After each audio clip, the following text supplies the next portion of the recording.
Been worried consistently that your child is currently telling lies and you're like, this child usually used to be very truthful when they were younger, how come my child is just speaking and telling lies even without thinking, on the spot, constantly? This is a case that a lot of parents constantly go through. I myself am not even exempted from it. It's very, very common that children tell lies. So this podcast today is going to be helping parents understand why children tell lies and what they can do to help them choose alternative ways to communicate the truth. And keep watching.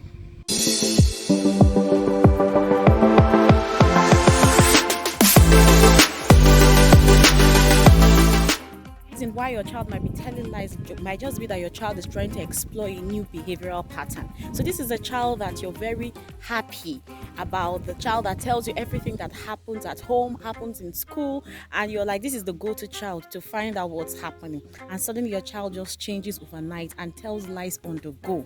It's not an opportunity for you to start flogging or tagging your child a liar. Find out what's happening in the environment. It could be in the school. There could be just a friend of his that is doing that is telling lies, or a friend of hers that is telling lies, and they are trying to emulate such behaviors. So getting to understand who are the influencers, who are the triggers that is causing this thing. And it could even be from the home. It could be the mom or the dad in the environment, or the adult in the environment that has been telling lies consistently. So are you on the phone and you are telling lies to your friends, or you're just having that conversation and your child is like, wow, this is not real, and mommy is telling someone and she's saying it boldly, so you may just want to try it out. Oh, let me try and cook up something and see how parents will respond to it. So let your child realize that telling lies might only offer them a momentary freedom, but when the truth is discovered, they will definitely face the consequences, and the consequences are not palatable. So as a parent, work on yourself, ensure that you, the adult, you are not telling lies. You don't have the attitude of telling lies and covering up the truth, and then the environment also does not have that same kind of individual, or the school. Just do your findings and ensure that your child is in a safe place, then begin to speak to your child. I'm sure that your child will get out of that space very quickly, knowing fully well that this particular habit will not fly. So it's an exploration on their part, and you have to support them out of it and give them alternative ways of communicating the truth. Your child might just be telling lies to boost their self-esteem. So this happens when a child really has a low self-esteem and is trying to gain approval, is trying to gain acceptance, and they begin to inflate or exaggerate things. For instance, your child might just tell things that never existed, right?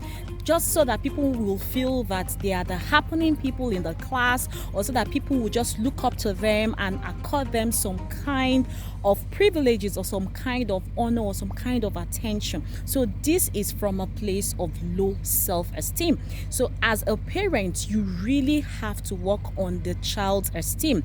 Don't shame that child, because the child is already feeling so shameful, and that is why the child is trying to build his own esteem and feeling like, if I'm doing these whole great things that I imagine in my mind, right, then people will love me. So that means your child is really seeking for approval, and he or she does not have a better way to go about it, and that is why they are telling lies, so that they can enjoy that momentary pleasure and that momentary attention that their lies brings their way. So if you have discovered that this is the reason why your child is telling lies, right, it's an important time for you to make the child feel like you are loved.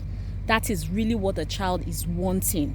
That is what the child wants to get, and he or she does not have a better way to do it. So don't shame the child, because you're going to be getting that child deeper into low self-esteem and into guilt. So let us begin to speak your approval to that child, and let the child know that you don't have to do all of these things for me to love you. I love you all the same. And don't even try to exaggerate it or begin to punish your child just because the child lied to gain attention or lied to feel good about themselves, because you know that the root cause is something even way deeper than the result that the child is trying to gain. So begin to build your child's esteem. If the environment is a shaming environment, if the environment is a labeling environment, if the environment is a toxic environment, work on that environment so that your child will be comfortable in his or her skin and know that I don't need to do everything right for mommy and daddy to love me. I can just be who I am and still get mommy's love and mommy's attention. So don't punish a child because a child is trying to, feel good about himself. The child's esteem is built from the foundation. Lying will just fizzle out. So keep flogging the child when the root cause has not been attended to. Will just result in a more, disastrous outcome, and we don't want that. The overwhelming reason why children tell lies is when they are trying to take off attention from themselves. So this is like the opposite of the former. So they are trying to take away attention from themselves. So they're already feeling anxious that all eyes on them, and because they have low self-esteem, right? And they are very socially anxious. Like they are children that are introverted. They are also children that are already experiencing some form of depression, which is very, very bad. For instance, if a child tells lies that he or she is feeling okay, even when they are not feeling okay, is wrong. So the child is having some symptoms and the child is supposed to be complaining, and you as the parent, you are worried that this child is having some symptoms, and instead of this child to tell you that mommy, this is exactly what I'm feeling, but because the child is just feeling like, oh, I don't want mommy to feel too worried about me, and the child just goes ahead to say I'm fine. So that is still not another reason to punish the child.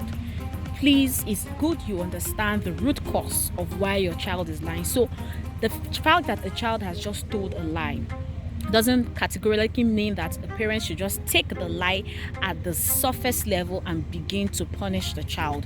Try to dig deep. Know the root cause of that lie.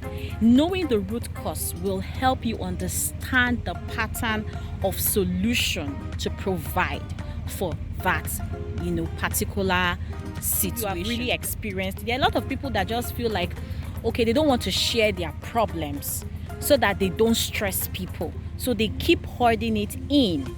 This happens most times to teenagers. Maybe they have a parent that is already going through a hard time, and because they don't want to add to that parent's, stress, they just try to cover up and feel and act like everything is fine.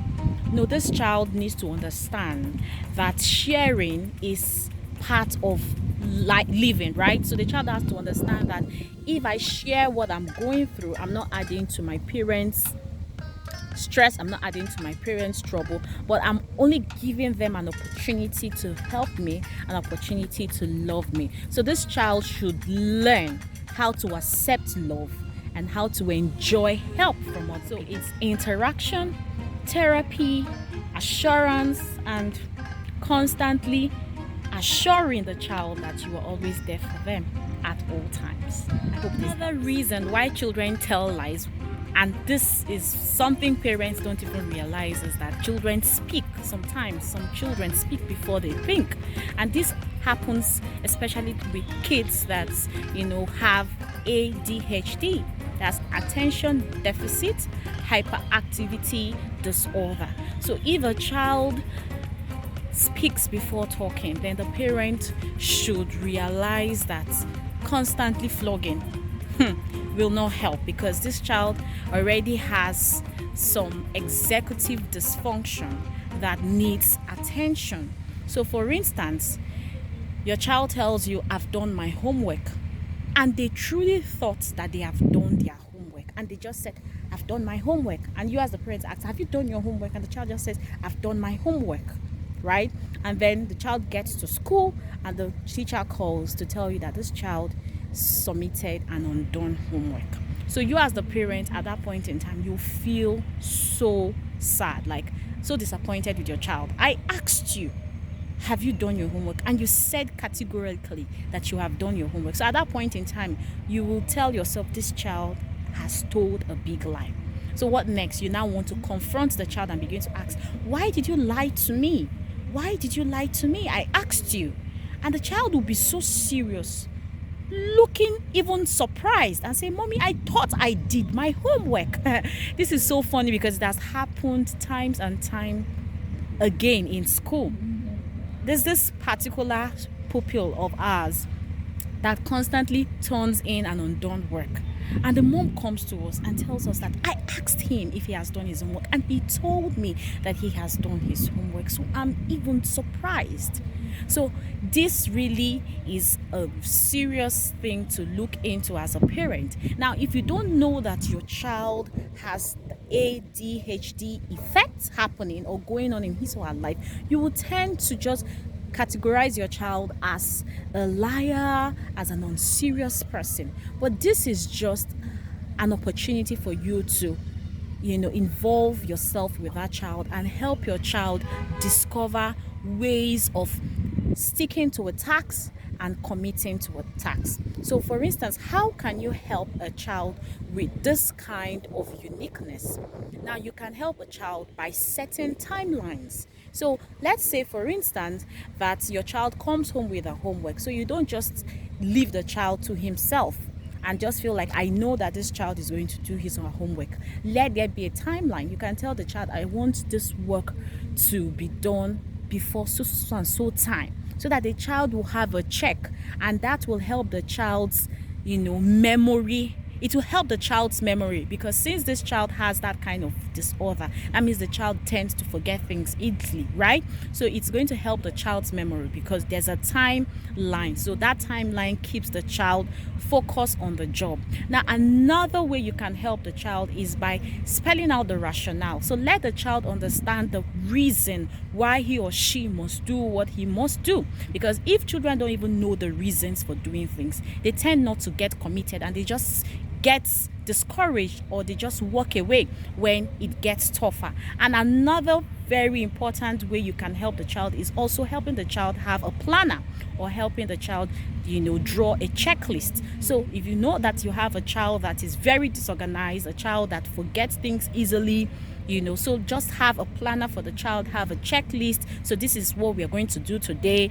Anyone you have done, just check it. Anyone you have done, you can go as much as rewarding the child for every task they have completed. So this is the way you can empower your child that has ADHD, and makes the child even speak before they think. So at that moment, they have told you that they've done their homework. They truly thought they have done their homework. So it's just a memory crisis. So please, as parents, I hope that you found all that I've shared in this video empowering. Please do as well by sharing this video, subscribe, like if you found our content empowering, and continue to join us on this journey. Thank you, and God bless you.